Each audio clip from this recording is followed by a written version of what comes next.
Voltamos com oportunidades, nós estamos falando, discutindo algum período de incertezas, né, que nós podemos viver aí com o magnata Donald Trump no comando do país, maior potência mundial que é os Estados Unidos, né? Eu quero pedir ao Marcílio Machado, que é o presidente do Sindiex, para citar aqui alguns produtos que o Espírito Santo exporta para os Estados Unidos. É isso mesmo, Guilherme. Na verdade, os principais produtos que nós exportamos são... Nós temos um setor muito forte aqui de rochas ornamentais, né? Todo mundo conhece, nós exportamos placas de granito, o principal mercado é o mercado americano. Então, grande sucesso desse setor devido à capacidade, à competência dos empresários de explorar esse nicho de mercado na maior economia do mundo. Nós também exportamos celulose para os Estados Unidos, café, papaya, pimenta do reino, alguns produtos siderúrgicos também. Mas é importante nós colocarmos aqui que, em termos de comércio internacional, a participação do Brasil como um todo no comércio internacional, eu vou usar uma palavra que as pessoas talvez nem possam gostar, é medíocre. Nosso market share, nossa participação, não passa de 1,2%, 1,3%. Bom, é uma mensagem muito negativa falar dessa maneira, mas nós temos muito que avançar. E, por outro lado, nós não significamos nenhuma ameaça para nenhuma indústria americana com a exportação de granito que nós temos aqui. Então, nós temos ainda um mercado para avançar, um mercado maior do mundo e temos o desafio de tentar colocar produtos de maior valor agregado. Então, o Brasil e o Espírito Santo, nós não somos parceiros comerciais que possam provocar qualquer ameaça a setor nenhum dentro da economia americana. Nós temos que ser bastante realistas em relação a isso. Mas, por outro lado, eu vejo de uma maneira positiva. Temos que avançar mais, usar empreendedorismo para poder conquistar esse mercado tão promissor e tão importante. Mas o presidente eleito americano, ele, na campanha, ele falou que queria aumentar ou iria aumentar a tarifa de importação americana. Isso não pode prejudicar também nós? Mas eu acho que se ele fizer isso, ele vai fazer para alguns setores que representem, dentro do ponto de vista dele, alguma ameaça para a economia americana, para a indústria americana, principalmente a indústria americana, esse pessoal desse cinturão de manufatura do qual os produtos que nós exportamos, no caso de placas de granito, não representam nenhuma ameaça. Ele vai principalmente focar alguns produtos, principalmente onde a indústria americana, em vez de produzir nos Estados Unidos, estão produzindo na Ásia e principalmente na China. E Bruno, como é que vê essa situação? Eu acho que não é motivo de tanta preocupação para os capixabas? Não acredito. Assim, tem alguma preocupação, não tanto pelo motivo de comércio internacional, porque de fato o Brasil é medíocre, como bem dito. O Brasil não é uma economia muito fechada ainda, não é uma economia muito aberta, a gente tem um volume de comércio muito baixo. Então eu não acredito que isso seja tenha um efeito tão forte assim. Eu acho que me preocupa mais os efeitos indiretos. Essa volatilidade do câmbio, isso atrapalha o comércio em geral. Como é que você vai fazer algum planejamento de importação ou exportação com um câmbio muito volátil? Essa mudança de crescimento econômico, provavelmente, o Trump seguindo a política dele, com menos comércio mundial, você vai ter uma tendência de crescimento mundial menor. Então, a demanda global pelos nossos produtos também diminui. Então, a gente vai ser afetado indiretamente. O aumento de taxa de juros dos Estados Unidos já tem uma projeção de aumento de taxa de juros maior, porque já prevê um pouco de inflação, dado que ele vai fazer uma política mais inflacionista, mais populista, com muito gasto. Então, o aumento de taxa de juros americano também, em geral, migra recursos do resto do mundo para os Estados Unidos, o nosso câmbio vai sofrer. Então, assim, esses efeitos indiretos me preocupam muito mais do que esse efeito direto de comércio. E quando a gente fala aqui, quando os nossos convidados falam da representação medíocre da nossa exportação, a gente, de janeiro a outubro, se eu não me engano, foram 1,5 bilhão de reais em exportação para os Estados Unidos. Foi isso mesmo, Marcelo? É verdade, é isso mesmo. Então, quer dizer, se a gente comparar com os outros países emergentes, por exemplo, a grande potência que surgiu nesse século XX foi a China. Nós fomos bastante sinceros e honestos, perguntar, o Brasil realmente conseguiu tirar vantagem desse efeito, dessa globalização? Nós poderíamos ter feito muito mais. Eu acho que no Brasil existe uma dependência muito grande de exportação de commodities. E isso precisa ser revisto, está sendo revisto. Eu acho que o governo brasileiro já entendeu a necessidade de exportar produtos com maior valor agregado. E eu concordo também com o que o Bruno falou. A maior insegurança a reação em cadeia que pode acontecer dos Estados Unidos se tornar mais protecionista que vai acontecer com o comércio internacional se todos os países seguirem essa tendência dos Estados Unidos? Então, quer dizer, não vai ter ganhador, vai ter somente perdedores se essa tendência continuar. Espero que esse protecionismo não se espalhe para o resto do mundo, que pode afetar, aí sim, as nossas exportações para a Ásia, para a Europa, e a gente está falando aqui dos Estados Unidos, isso virá um efeito cadeia. Esperamos que não aconteça. E, na minha opinião, mexe até com a questão do turismo, né? Porque se há uma relação já quebrada aí de relações comerciais, né? Acho que o turismo também é afetado, né?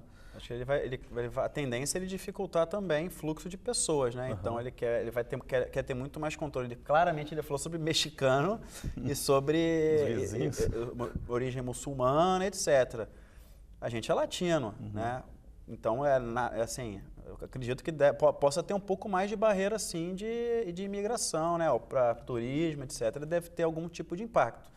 Na verdade, eu acho que nisso eles vão acabar sendo um dos maiores perdedores, porque o fluxo de pessoas que vai para lá por algum motivo, ou de negócio, ou de turismo, é muito grande. Então, eles querem tentar meio que se defender de algum, né, usando esse discurso de a gente está muito sujeito a ataque, mas isso tudo vai ter um custo, né? Então, e esses custos eles vão pagar. E falando de imigração aí, só para lembrar, né, para botar uma pitadinha de sal aqui, de pimenta aqui, a esposa dele, né, a futura primeira-dama norte-americana, entrou nos Estados Unidos, ela é imigrante também, né? Entrou, inclusive, ilegalmente, se eu não me engano.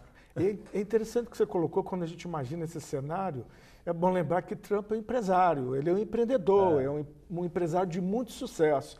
E se a gente olhar o setor que ele atua, que é o setor imobiliário, com a crise que teve em 2008 nos Estados Unidos, e a Flórida foi um dos estados mais atingidos, o que a gente lia e acompanhava, o que salvou de uma certa forma a economia da Flórida foi o investimento de brasileiros,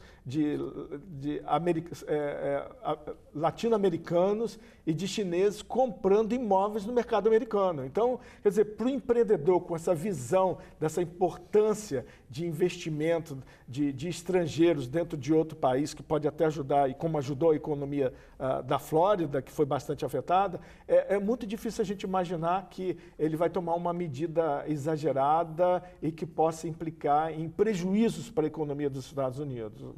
Vai ter um desafio muito grande, né, para implementar. Bruno, você acha que o Brasil agora, como dever de casa, o Espírito Santo e o Brasil como um todo, lógico, tem que preparar a infraestrutura para o mercado, o mercado interno? Já deveria ter sido feito há muitos anos, né?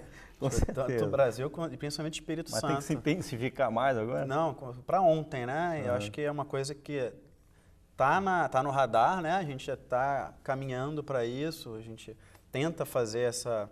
A gente está vendo no aeroporto, promessa, né? Que pode ser que agora, né, vingue definitivamente. A gente sabe que é relevante, a gente tem que conectar os modais, a gente tem que conectar o interior do Brasil com os nossos portos, a gente tem que fazer isso ser mais barato, né? Tanto para o Espírito Santo, para que o Espírito Santo ganhe competitividade em relação ao resto do país, quanto o próprio Brasil, para que venham empresas de fora, para que as nossas empresas consigam exportar e serem mais competitivas. Então, isso é para ontem. O governo tem que começar a se planejar para fazer isso da forma mais inteligente possível, sem botar dinheiro do próprio bolso, né? Então, concessões, parcerias, privatizações, é nessa linha que eu acho que tem que evoluir. Eu concordo plenamente. Eu, embora seja uma pessoa sempre voltada há muitos anos para a área de comércio exterior, importação e exportação, eu até participei ano passado de uma conferência em Frankfurt, na Alemanha, onde estavam mais de 600 empresários, e eles acreditam no potencial da economia brasileira.